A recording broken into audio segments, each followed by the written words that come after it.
Tujuan pembelajaran yang pertama adalah memahami dinamika hidrosfer dan dampaknya terhadap kehidupan.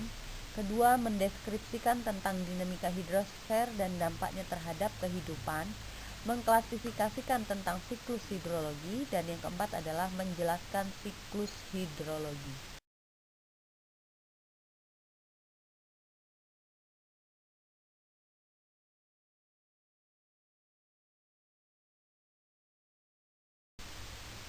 Selanjutnya adalah pengertian hidrosfer.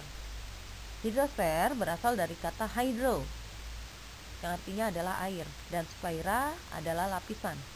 Dengan demikian, hidrosfer adalah lapisan perairan yang menutupi bumi. Jumlah air di bumi adalah tetap, tidak bertambah atau berkurang. Hanya saja bentuknya saja yang berubah-ubah.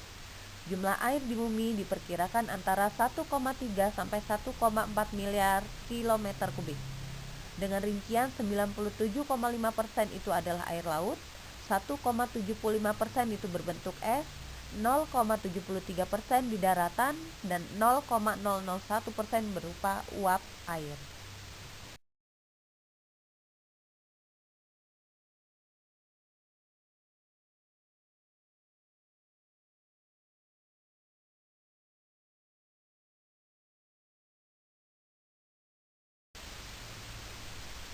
Unsur-unsur siklus hidrologi yaitu proses siklus hidrologi dimulai dari matahari memancarkan panasnya ke permukaan bumi, terutama samudra dan laut, sehingga terjadilah proses penguapan yang disebut dengan istilah evaporasi.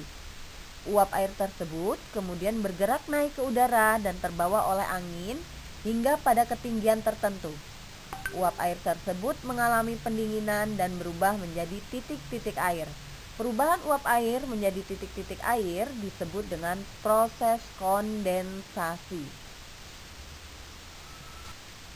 Kemudian kumpulan dari titik-titik air akan membentuk awan yang makin lama terkumpul makin banyak. Dan pada saat tertentu udara menjadi jenuh, air yang kemudian turun menjadi hujan. Proses turunnya hujan ke permukaan bumi disebut presipitasi.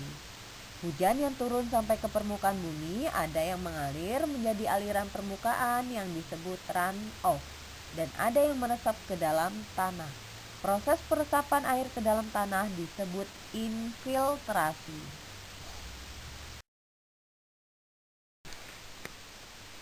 Jenis-jenis siklus hidrologi.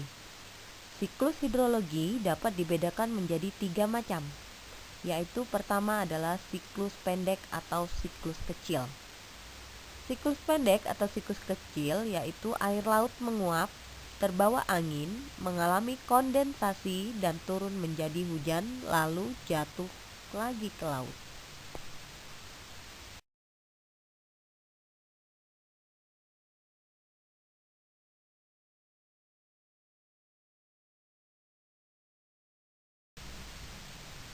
Yang kedua adalah siklus sedang.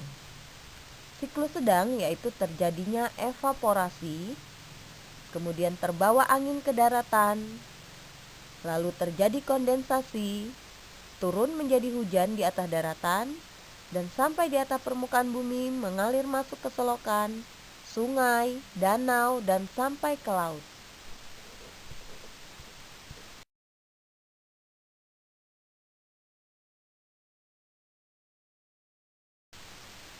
Yang ketiga adalah siklus panjang. Siklus panjang yaitu terjadinya penguapan atau evaporasi kemudian terbawa oleh angin ke daratan dan terjadilah kondensasi, kemudian turun menjadi hujan dan sampai di atas permukaan bumi meresap ke dalam tanah atau infiltrasi.